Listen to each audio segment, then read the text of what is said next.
Əziz uşaqlar, bildiyiniz kimi artıq sentyabr ayından bəri biz Azərbaycan tarixinin böyük şəxsiyyətləri haqqında müəyyən məlumatlar alırıq.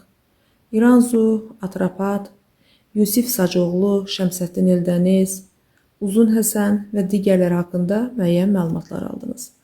Bugün isə mövzumuz Nadir Şah Əfşar, Şərqin son fatihi haqqındadır. Necə oldu ki, Nadir Şah Şərqin son fatihi oldu? Necə oldu ki, hakimiyyətin irsi atadan oğula ya da qardaşdan qardaşa ötürüldüyü bir zamanda çobanlıqdan şahlılığa yüksələ bildi? Və Nadir Şah Əfşar sadə bir kəndli ailəsinə dünyaya göz açmışdı. Hökmdar nəslindən deyildi. Çətinliklər onu möhkəmləndirdi və çobanlıqdan şahlığa ucalan qəhrəman kimi təsvir edilir. Onun adı sonralar dünya hərb tarixinə qızıl hərflərlə yazılacaqdı. Nadir Şah Əfşar. Doğrudan da Nadir üçün olduqca çətin bir yol başlandı. Elə bir zaman idi ki, Səfəvi dövləti tamamilə demək olar işğal altındaydı. Bir hissəsində o dövrün dünyanın ən güclü imperiyalarından olan Rusiya imperiyası sağalıq edir. Digər bir hissəsi dünyanın 3 qitəsində hökmranlıq edən Osmanlılar tərəfindən tutulub, bir hissəsində isə Əfqanlar ağalıq edirdilər. Belə bir zamanda Oğuzların Əfşar sülaləsindən olan Nadir yüksəldi və öz ətrafına tərəfdaşlar topladı, Əfqanları ölkədən qovub çıxarmağa nail oldu. Bu xəbər Səfəvi hökmdarı 2. Təhmasibə gəlib çatanda qərara aldı ki, Nadiri saraya dəvət eləsin və o Nadirin şücaətindən işğalçıları ölkədən qovmaq üçün istifadə etmək qərarını aldı. Nadir saraya gəldi və Təhmasib tərəfindən tezliklə ordu başçısı təyin edilir. Sipəhsalar, yəni ordu başçısı olan Nadir əsgərlərin döyüş ruhunu yüksəltdi, nizam-intizamı gücləndirdi, bəzən də özü əlində qılınc əsgərləri ilə çiyin-çiyinə döyüşürdü. Bu da təbii ki, əsgərlərin döyüşməyə və gələcəyə olan ümidini artırırdı. Nəticədə tezliklə ölkədən əvvəlcə Rusları, ardınca da Osmanlıları qovub çıxarmağa nail oldu. Lakin artıq Səfəvi dövləti zəifləməkdə idi və buna görə də Nadir qərara aldı ki, yeni bir dövlət, yeni bir sistem qursun. Çünki Azərbaycanı ayaqda saxlamaq lazım idi. Və Nadir xan tezliklə digər adamlara, ölkənin hər yerinə elçilər, fərmanlar göndərdi, tanınmış əmirləri, əyalət, şəhər hakimlərini, din xadimlərini qurultaya çağırdı. O zaman türklərin bir çox məsələləri, əsas məsələləri qurultaylarda, məclislərdə, yığıncaqlarda həll olunurdu. Beləliklə, Suqovşan adlanan ərazidə Muğan qurultayı çağırıldı. Göndərilən fərmanlarda qurultayın məqsədi də göstərilmişdi. Səfəvi tacını onu daşımağa layiqli adama vermək. Nadirin məqsədi əlbəttə ki, özünün şah elan olunması idi, amma şah nəslindən olmadığına görə bunu açıq-aydın bəyan edə bilməzdi.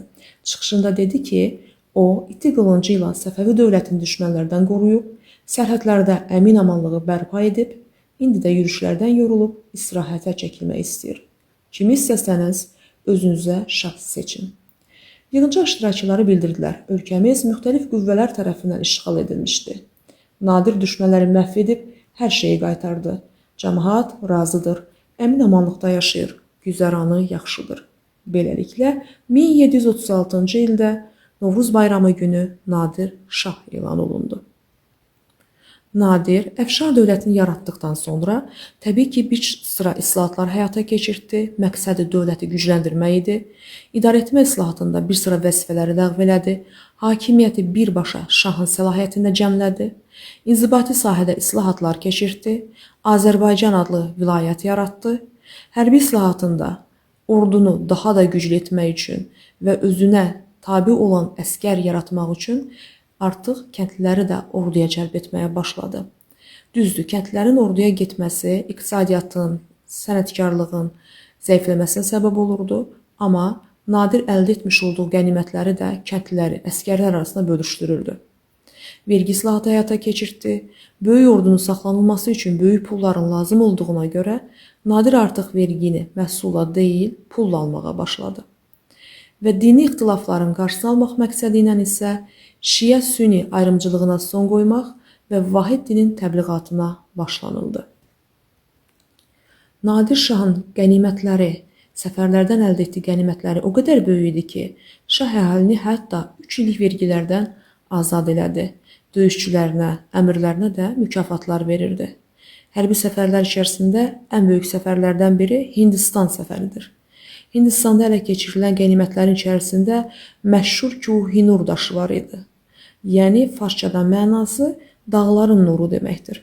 Qiymətli böyük bir almaz daşı idi və Moğol hökmdarlarının Tovuzquşu taxtının bəzəyi idi. Rəvayətə görə Hindistanı tutan Nadir Şah bu daşı çox axtarsa da tapa bilmir. Sən demə, inadla axtarılan Koh-i-Nuru Hindistan hökmdarı heç kimin ağla gəlmədiyi yerdə çalmasının içərisində gizlədilmiş.